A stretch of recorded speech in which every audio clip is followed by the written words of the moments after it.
If the Gita is there, focus only on Gita. All else is just stories. Gita is not a story. Gita is a philosophical document of the highest order. It is not storytelling.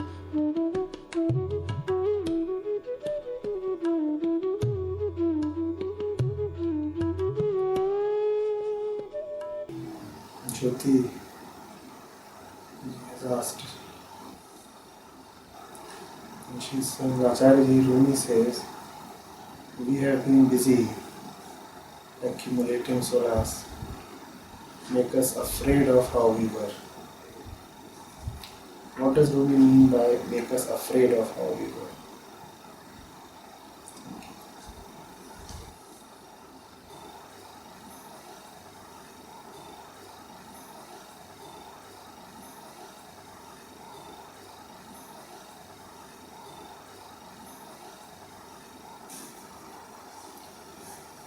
From Rumi to Kabir to the Upanishads, the importance of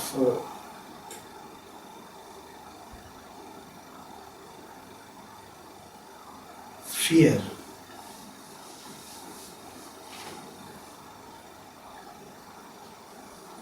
has been highlighted by the knowers.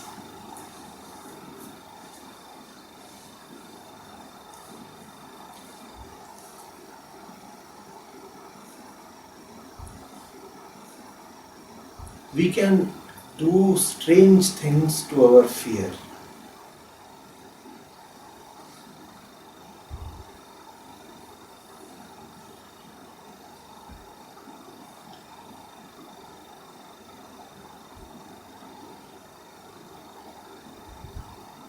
I have seen a young boy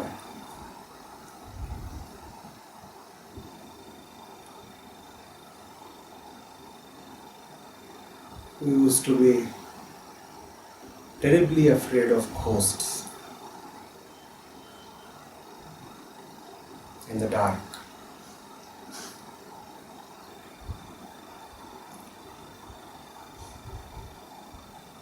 And in the nights, when he would be returning to his house, which was a little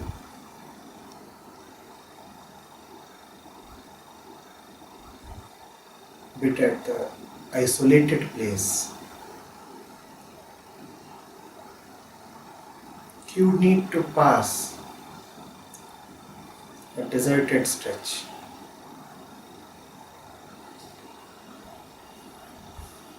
It used to be a trial, a nightmare daily for him.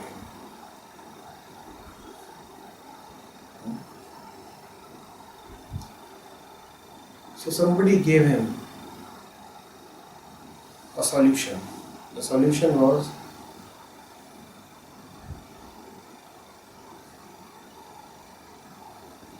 close your eyes, keep walking, and start singing a song, and start thinking of all the beautiful things that you know of. It worked for him.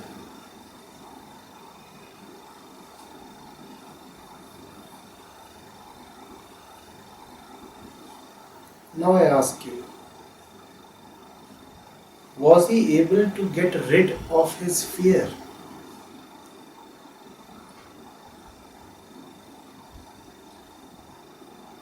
You are saying no. But if you ask that boy, he would say that he does not experience the fear anymore. He was happy. His daily trauma had been taken care of. All he had to do now, while passing through that barren stretch, was to start humming a nice song, start thinking of pleasant things,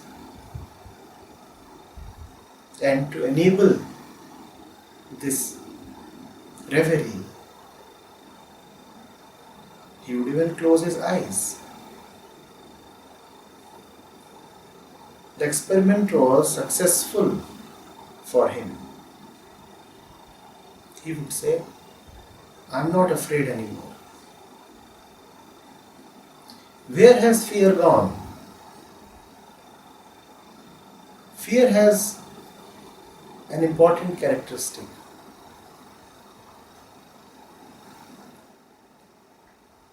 It is experiencer dependent. It is dependent on the sensitivity of the experiencer.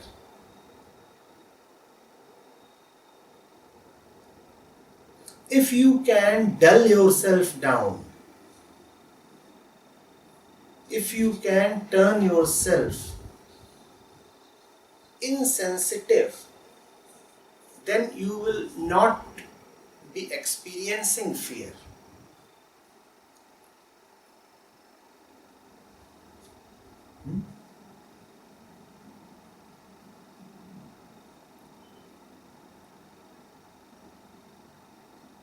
An experience requires the experiencer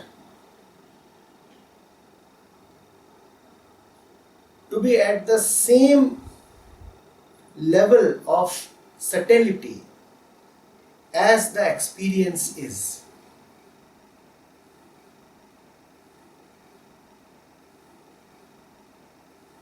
Now, if the experience makes the experiencer feel bitter, then the experiencer can play a simple trick. The trick is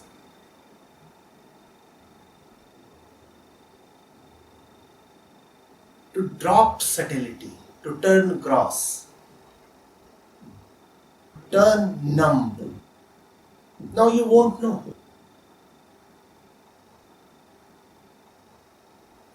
It's almost like being on anesthesia.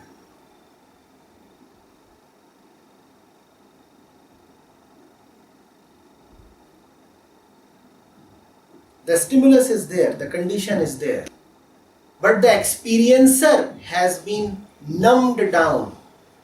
So experience does not seem to happen at all. All experience is experiencer dependent. If you can play a trick with the experiencer, then experience will appear to have modified or gone.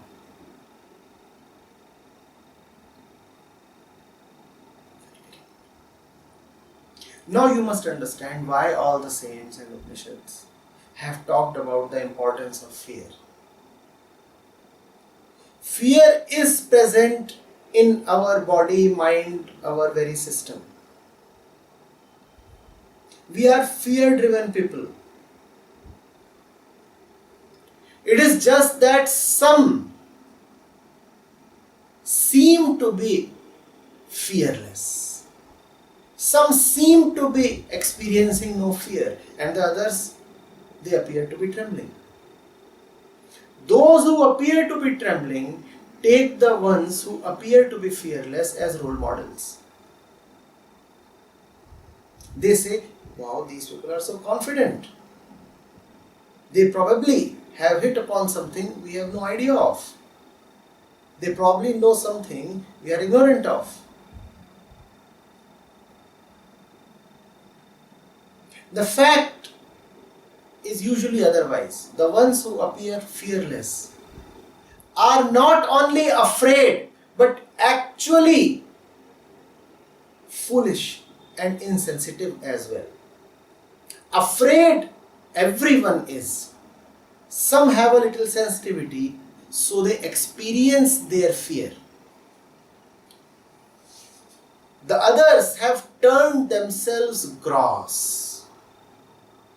The others have raised a huge lie within themselves. And that lie gives them an impression of at least a temporary freedom from fear.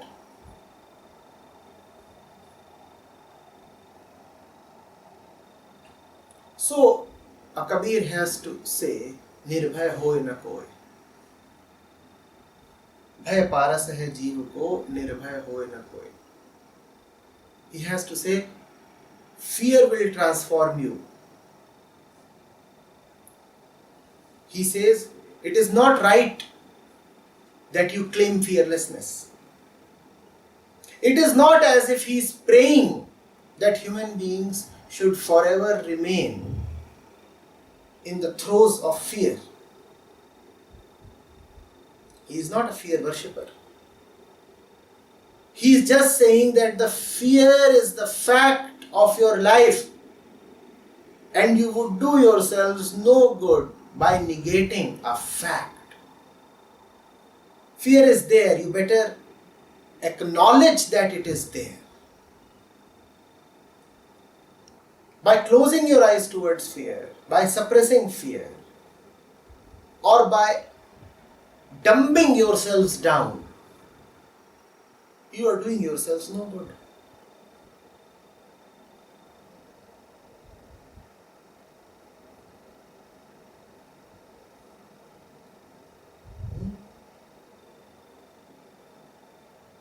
So the difference between one man and the other is not that one is afraid and the other is not.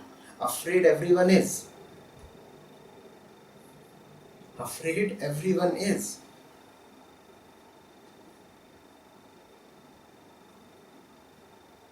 One man is yet not cunning enough to hide his fear.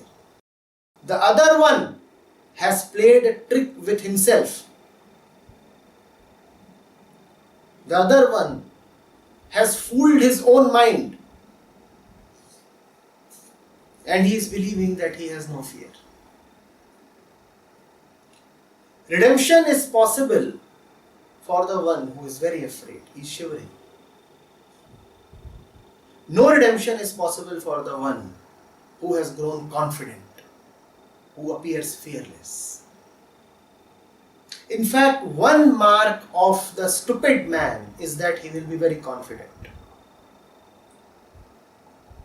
In general, if you see a person walking around with bloated confidence, with an eye that says, I know, you would find that in his eyes. The eyes would be saying, I know, I understand. Ask me. Rest assured, this confidence, this swagger is a telltale sign of insensitivity and idiocy. You need no further proof. This is the biggest proof. So Rumi has to say, make us afraid. Take away all our solace. Take away all our alibis. Take away all our clever tricks. Take away everything that we have used to wield fear.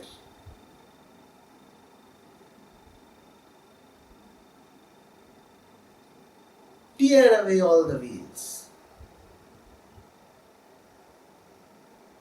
Prove that all our excuses are rubbish. Make us tremble. Tremble is such a telling word. You know what tremors are? When you shake. God is tremendous. He makes you shake. He makes you tremble. There are tremors. When truth is there,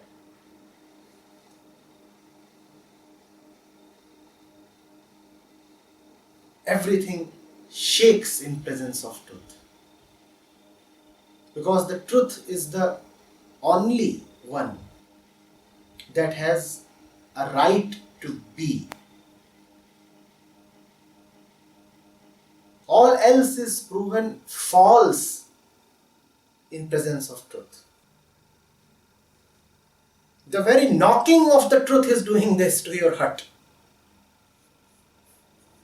What if the truth enters? Now either protect your little hut or remain fond of the truth. You can choose.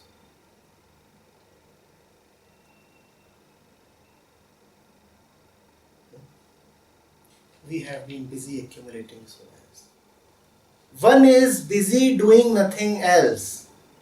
Look at the entire history of mankind. What has man been busy doing? We are busy collecting methods of self-protection. That is what we call as progress. We say, let there be security. And the more security there is, the more you take it as an indicator of development. The more developed a place will be, the more security it would be offering. Financial security, psychological. There would be huge armies to defend the borders. There would be social security schemes to protect you against illness, unemployment. There would be a robust law and order structure to take care of your worries. You call that as development. Man has been busy developing. Man has been busy, as Rumi says, accumulating solace. But a few, just a few, a handful, have bucked the trend. They would say, I don't want to gather protection. I first of all want to see who is this one who needs so much protection. And if he is so weak, is he worth protecting?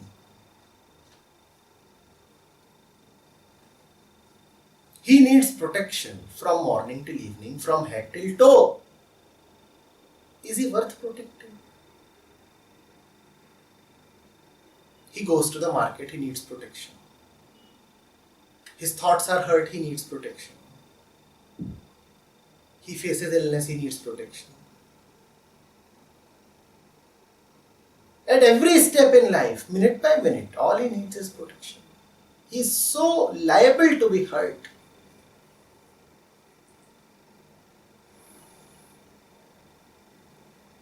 Must he be protected?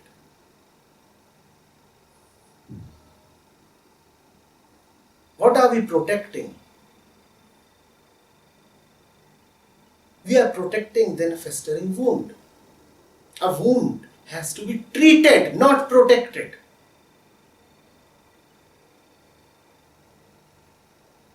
If you touch or press a wound, it hurts. So you can find a solution by saying, I will not touch the wound. Now, is that really a solution? You can say, I'll bandage the wound really thick so that nothing can touch the wound. Is that a solution?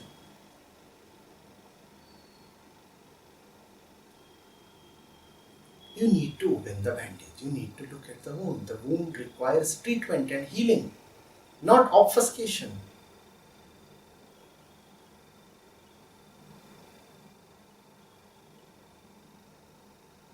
Hiding is not the same as healing. In the name of progress, in the name of growth, man has been hiding. And that which he is trying to hide can be hidden only in one condition, only by one method. Man has to keep growing dumber and dumber. You have pain. You take one painkiller pill. It works for a while. The pain is growing. You have to take another pill. And you keep popping pills. Every pill that you are taking to hide your pain is numbing you down. It's an assault upon your nervous system.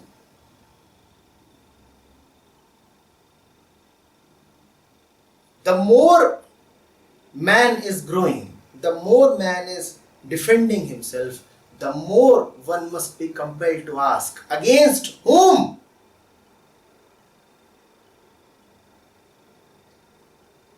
The more man is hiding, the more one must be compelled to ask, what? What is it that you are hiding? Let that be exposed. Let all your fears come to surface. Of course, when they first come to surface, it would be a very poignant scene. There would be just pity and pathos. You would feel as if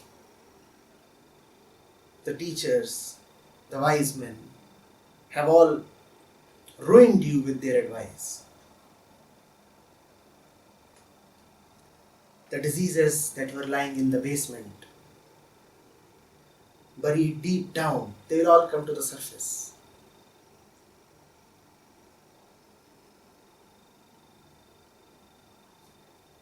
There would be so many skeletons flowing down the stream. Much ugliness would be exposed.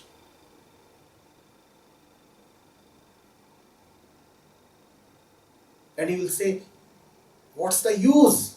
Weren't we better off before? Why has so much stink been generated? Why has so much filth been revealed? But bear all that.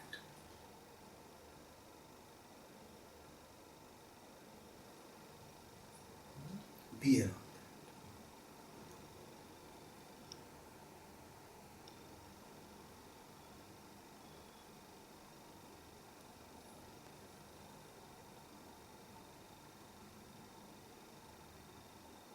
A surgeon's table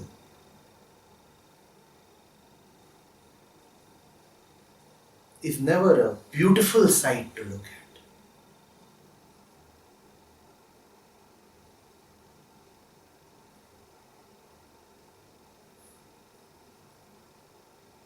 Poets will find nothing there. There are scissors and instruments and iron and blood.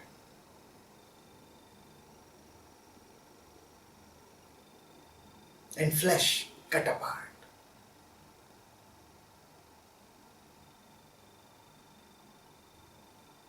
There is no happiness there. There is nothing pleasant there.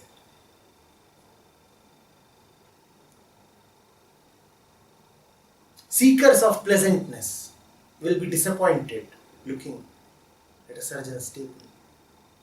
But that table saves lives.